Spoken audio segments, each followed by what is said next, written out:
नमस्कार दोस्तों, आपका मेरे YouTube चैनल पर स्वागत है। सनातन कथाएं। जैसे कि पिछली वीडियो में हमने देखा था कि किस प्रकार माता पार्वती ने घोर तपस्या की थी, ब्रह्मा जी ने उनको वरदान दिया था।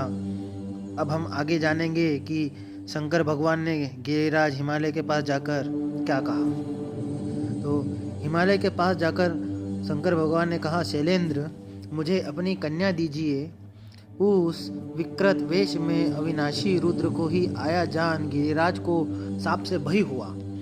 उन्होंने उदास होकर कहा, भगवान, ब्राह्मण इस पृथ्वी के देवता हैं, मैं उनका अनादर नहीं करता, किंतु मेरे मन में पहले से जो कामना है उसे सुनिए। मेरी पुत्री का स्वयंवर होगा, उसमें वह जिसको वरण करेगी वही उसका पति होगा। हिमालय की यह बात सुनकर भगवान शंकर ने देवी के पास आकर कहा, तुम्हारे पिता ने स्वयंवर होने की बात कही है, उसमें तुम जिसका वरण करोगी वही तुम्हारा पति होगा। उस समय किसी रूपवान को छोड़कर तुम मुझ जैसे अयोग्य का वर्णन कैसे करोगी। उनके यो कहने पर पार्वती ने उनकी बातों पर विचार करते हुए कहा, महाभाग, आपको अन्यथा विचार नहीं करना चाहिए। मैं आपका ही वर्ण करूंगी, इसमें कोई अनोखी बात नहीं है। अथवा यदि आपको मुझ पर संदेह है तो मैं यही आपका वर्ण करती हूँ। यो कहकर पार्वती ने अपने हाथों से अशोक का गुच्छा लेकर भगवान शंकर के कंधे पर रखा और कहा, देव, मैंने आपका वर्ण कर लिया। भगवती पार्वती के इस प्रकार वर्ण करने पर भगवान शंकर ने उस अशोक वृक्ष को अपनी वाणी से सजीव करते हुए से कहा, अशोक, तुम्हारे परम पवित्र गुच्छे से मेरा वर्ण हुआ है, इसीलिए तुम रजावस्था से रहित एवं अमर रहोगे। तुम जैसा चाहोगे वैसा रूप धारण कर सकोगे। तुम में इच्छानुसार फूल लगेंगे। तुम सब कामनाओं को देने वाले सब प्रकार के आभूषण, रूप, फूल और फलों से संपन्न एवं मेरे अत्यंत प्रिय होगे। तुम में सब प्रकार की सुगंध होगी तथा तुम देवताओं के अधिक प्रिय बने रहोगे। यो कहकर जगत की सृष्टि और संपूर्ण भूतों का पालन करने वाले भगवान शंकर हिमालय कुमारी उमा से विदा ले वहीं अंतर्धान हो गए। उनके चले जाने पर पार्वती देवी भी उन्हीं की ओर मन लगाए एक शिला पर बैठ गई। इसी समय देवादिदेव शिव स्वयं लीला करने के लिए ब्राह्मण बालक का रूप धारण निकटवर्ती सरोवर में प्रकट हुए। उस समय उन्हें ग्राह ने पकड़ रखा था। वे बोले, हाय, ग्राह से पकड़े जाने के कारण मैं अचेत हो रहा हूँ, कोई हो तो मुझे आकर बचाए। पीड़ित ब्राह्मण की वह पुकार सुनकर कल्याणमयी देवी पार्वती सहसा उठ खड़ी हुई और उस स्थान पर गई जहाँ वह ब्राह्मण बालक खड़ा था। वहाँ पहुंचकर चंद्रमुखी देवी ने देखा, एक बहुत सुंदर बालक ग्राह के मुख में पड़ा थर थर काँप रहा था। ग्राह के खींचने पर वह तेजस्वी बालक बड़ा आर्तनाद कर रहा था।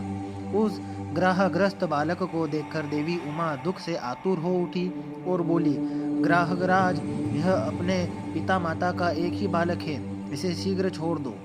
ग्राह ने कहा, देवी, छठे दिन पर जो सबसे पहले मेरे पास आ जाता है उसी को विधाता ने मेरा आहार निश्चित किया है। महाभागे, यह बालक आज छठे दिन ब्रह्मा जी से प्रेरित होकर ही मेरे पास आया है, तो मैं इसे किस प्रकार न छोड़ूं। देवी बोली, ग्राहराज, मैंने हिमालय के शिखर पर जो उत्तम तपस्या की है उसका पुण्य लेकर इस बालक को छोड़ दो, मैं तुम्हें नमस्कार करती हूँ। ग्राह ने कहा, देवी, आपने थोड़ी या उत्तम जो कुछ भी तपस्या की है वह सब मुझे दे दे तो शीघ्र ही यह छुटकारा पा जाएगा।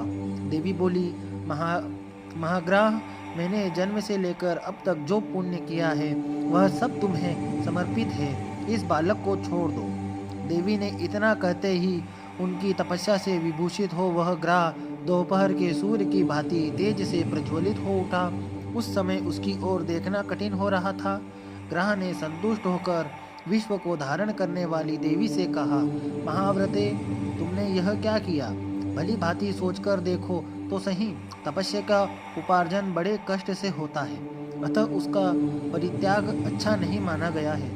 तुम अपनी तपस्या ले लो, साथ ही इस बालक को भी मैं छोड़ देता हूँ। देवी ने कहा, ग्राह, मुझे अपना शरीर देकर भी यत्नपूर्वक ब्राह्मण की रक्षा करनी चाहिए।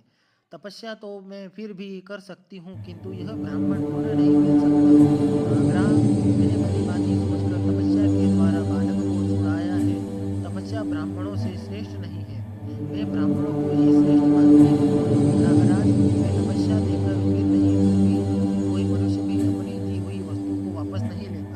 अतः यह तपस्या में ही सफल हुई। इस बालक को छोड़ पार्वती के दो वचन कहने पर सूर्य के समान प्रकाशित होने वाले ग्रह ने उनकी प्रशंसा की। उस बालक को छोड़ दिया, को नमस्कार करके वहां अंतर्ध्यान हो गया। अपनी तपस्या की हानि समझकर पार्वती ने पुनः नियम पूर्वक तप का आरंभ किया। उन्हें पुनः तपस्या करने के लिए उत्सुक जान साक्षात भगवान शंकर ने प्रकट होकर कहा, देवी अब तपस्या न करो, तुमने अपना तप मुझे ही समर्पित किया है, अतः वही सहस्त्र गुना होकर तुम्हारे लिए अक्षय हो जाएगा। इस प्रकार तपस्या के अक्षय होने का उत्तम वरदान पाकर माँ देवी को बड़ी प्रसन्नता हुई और वे स्वयंवर की प्रतीक्षा करने लगी। इस प्रकार हमारा यह अध्याय खत्म हुआ।